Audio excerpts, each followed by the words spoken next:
Research scholar, department of education and training. आज की हमारी इस डिस्कशन में मेरे साथ प्रोफेसर मुश्ताक अहमद पटेल साहब हैं।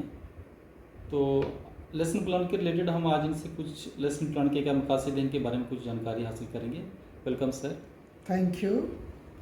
सर, हम आपसे ये जानना चाहते हैं कि लेसन प्लान जो तैयार किया जाता है इसके मकासद क्या होते हैं सर? जी sir. Thank you Zaheer Iqbal for raising an important topic. जी सर।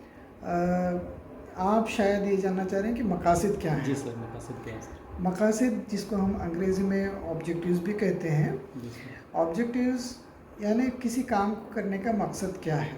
जी जैसे हम रोज़मर्रा के काम कर रहे हैं तो उनके मकासद मुख्तलिफ होते हैं। सर। जैसे टीचिंग कर रहे हैं तो क्यों कर रहे हैं, किसके लिए कर रहे हैं, इससे क्या हासिल होगा, पहले से ये सोचना जो है मकसद कहलाता है। यस। तो चूँकि टीचिंग में इसकी बहुत अहमियत है, इसलिए असातिज़ा को अब तदरीस से पहले चाहिए कि ऑब्जेक्टिव सेट करें। जी सर, शुक्रिया सर। सर, दूसरा क्वेश्चन हम ये जानने की कोशिश करेंगे कि लेसन प्लान में कितने किस्म के मकासद का जो इस्तेमाल किया जाता है?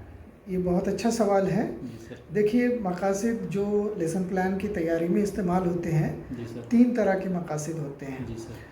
पहले तो मज़मून को पढ़ाने के जनरल ऑब्जेक्टिव्स क्या हैं। जी सर। जैसे हम मैथमेटिक्स पढ़ा रहे हैं, साइंस पढ़ा रहे हैं या ज्योग्राफी पढ़ा रहे जी हैं, सर। तो उसके जनरल ऑब्जेक्टिव्स। फिर उसके बाद दूसरा होता है specific objective of teaching a particular topic. Topic. फिर उसके बाद जो स्पेसिफिक ऑब्जेक्टिव्स हम तय करते हैं, जी सर। फिर उनको बिहेवियरल टर्म्स में लिखते हैं। वो थर्ड किस्म के ऑब्जेक्टिव्स हैं। जनरल ऑब्जेक्टिव्स, स्पेसिफिक ऑब्जेक्टिव्स और बिहेवियरल ऑब्जेक्टिव्स। जी, thank you sir. Sir, next question जो हम जानने की कोशिश करेंगे, जनरल ऑब्जेक्टिव्स को मतलब थोड़ा सा आप इसको डिटेल में हमें बताएं कि जनरल ऑब्जेक्टिव्स होते क्या हैं, मतलब बिल्कुल मिसाल सही, के तौर पर। बिल्कुल सही। जनरल ऑब्जेक्टिव्स, किसी भी लेसन प्लान को लिखने से पहले हमें जनरल ऑब्जेक्टिव्स लिखना ज़रूरी होता है। जी सर। जैसे समझिए कि आप ज्योग्राफी पढ़ा रहे जी हैं। सर। ज्योग्राफी पढ़ाने का जनरल ऑब्जेक्टिव क्या होता है? जी sir. To provide knowledge about geographical terms, Yes. Processes, concepts. Science पढ़ा रहे हैं तो Yes, साइंस sir. के लॉज, प्रिंसिपल्स बच्चों को समझाना जो है जनरल ऑब्जेक्टिव होता है। जी सर। इसी तरह से उसमें अंडरस्टैंडिंग क्रिएट करना जनरल ऑब्जेक्टिव, मजमून के अंडरस्टैंडिंग क्रिएट करना जनरल sir. ऑब्जेक्टिव होता है। फिर मजमून का जनरल इस्तेमाल करना जनरल ऑब्जेक्टिव होता है। जी सर। इसी तरह उसके अंदर स्किल डेवलप करना जनरल ऑब्जेक्टिव हो सकता है। जी। नॉलेज का जनरल ऑब्जेक्टिव, अंडरस्टैंडिंग का जनरल ऑब्जेक्टिव, एप्लीकेशन और स्किल का। थैंक यू सर, बहुत ही आपने अच्छा एक्सप्लेनेशन इसका दिया।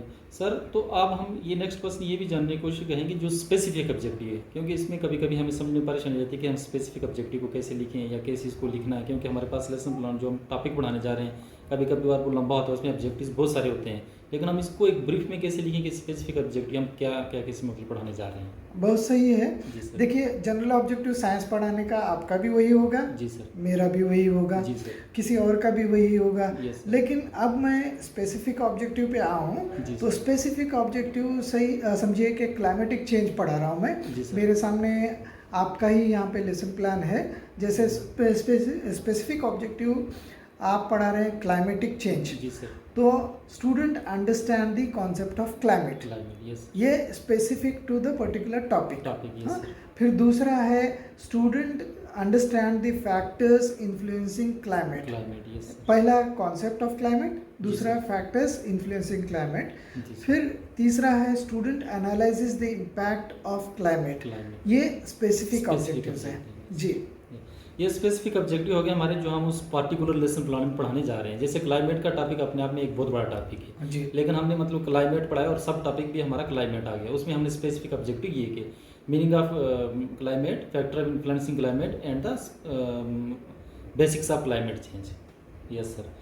तो नेक्स्ट क्वेश्चन सर हम ये हैं कि बिहेवियरल ऑब्जेक्टिव्स को लेके मैं भी बहुत पहले कंफ्यूज था कि आपने एक बार पहले मुझे बोला था कि इसको बिहेवियरल टर्म्स में लिखिए। Yes, yes, लेकिन yes. मैं इसको समझ नहीं पाया कि बिहेवियरल टर्म्स में मुझे कैसे लिखना है। बिल्कुल। तो बिल्कुल। प्लीज़ हाँ, सर इसके बारे में थोड़ा सा एलेबोरेट कर दीजिए। आप सही कह रहे हैं। जी सर। अक्सर तलबा को यही प्रॉब्लम होता है कि बिहेवियरल टर्म्स में जी कैसे सर। लिखें। जी सर। जैसे हम लोग ब्लूम्स टेक्सोनॉमी यूज़ करते हैं। जी सर। ब्लूम्स टेक्सोनॉमी जो पुरानी वाली है उसमें है knowledge, understanding, application, yes sir. Analysis, synthesis, evaluation, Evaluation. ये हायरार्की दी गई जी है। सर।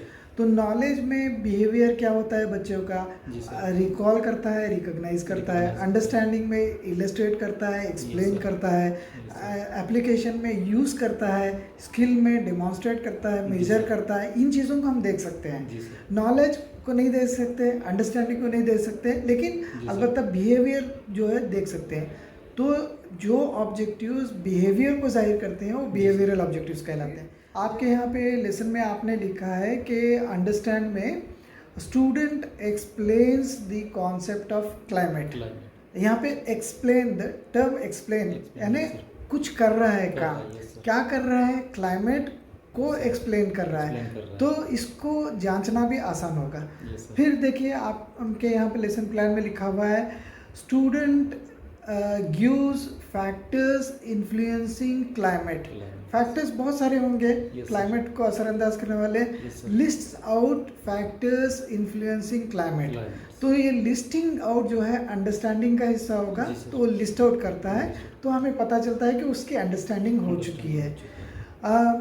फिर हो सकता है कि और एक है student explains basics of climate, और student analyses the impact of climate. Climate, yes, sir. ये अगर बारिश ज़्यादा हो रही है तो उसका इफेक्ट क्या होगा, धूप ज़्यादा है तो क्या होगा। जी, तो sir. ये जब एनालाइज करके बच्चा कहता है जी, sir. तो इसको हम देख सकते हैं कि उसने किस कदर नॉलेज को हासिल जी, किया sir. है।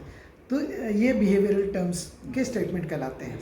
बहुत बहुत शुक्रिया सर बिहेवियरल टर्म्स को लेके, क्योंकि ये मुझे बहुत ही मतलब मैं इसमें कंफ्यूज हो गया था कि आखिर मुझे बिहेवियरल टर्म्स में लेसन प्लान बनाना है तो कैसे बनाना है। बहुत बहुत शुक्रिया, आपने बहुत डिटेल से इसको बताया। सर लास्ट क्वेश्चन कि लेसन प्लान में मकासद जो लिखने के उसके फ़ायदे क्या होते हैं, मतलब कि हम लेसन प्लान आकर लिखते क्यों हैं? हम ऐसे भी तो पढ़ा सकते हैं, मतलब जैसे मतलब मुझे अगर टीचिंग करनी है फ्लिप लर्निंग के जरिए करनी है तो मैं ऐसे जाके भी अपने जहन में भी एक खाका तैयार करके जा सकता हूँ कि मुझे ऐसे पढ़ाना है, लेकिन लिखते ही क्यों हैं हम? लिखना ज़रूरी क्यों है? ये बहुत अच्छा सवाल है। देखिए हमें जी, लगता सर. है कि हम किसी भी चीज़ को ऐसे ही टॉपिक को डील कर सकते जी, हैं, सर. लेकिन मकासद लिखेंगे तो क्या होगा, जी सर। मकासद हमें सिमत देती है, जी सर। एक डायरेक्शन में हम जाते हैं, भटकते नहीं हैं। जी फ्रॉम सर। टीचर्स पर्सपेक्टिव, जी। स्टूडेंट के पर्सपेक्टिव से स्टूडेंट जो मालूमात हासिल करना है तो मालूमात हासिल करेगा, जी सर। फिर उसको रिटेन करना है तो रिटेन करेगा। जैसे बिहेवियरल टर्म्स मैंने बताया जी आपको, सर। एक्सप्लेन करना है तो अब टीचर देखिए बच्चे को एक्सप्लेन करना है तो टीचर क्या पूछेगा, जी। Explain this term. Explain हाँ, this term, अगर yes, sir. समझिए कि वो उसका इस्तेमाल बताना है बच्चे Yes, को, sir. आपका बिहेवियरल टर्म ये है Yes, sir. कि उसके इस्तेमालात बच्चा बतलाएगा, जी, तो sir. टीचर सवाल पूछेगा पर्टिकुलर टॉपिक के इस्तेमालात बताइए। जी, sir. तो बिहेवियरल टर्म में और इवैल्यूएशन में एक लिंकेज आ जाता है, जी सर। तो हमें आसानी से बच्चे की जांच करने में सहूलियत होती है। थैंक यू सर, बहुत बहुत शुक्रिया आपका, बेहद शुक्रिया। आपने बहुत अच्छे से लेसन प्लान के पूरी इन डिटेल्स में इसको बताया, इसके general objective, specific objective, behavioural objective और लेसन प्लान लिखने के मकसद जो उसके पीछे लेसन प्लान क्यों लिखा जाता है, इन सब की चीज़ के बारे में आपने डिटेल से बताने के लिए बेहद शुक्रिया सर आपका। Thank you sir. Thank you.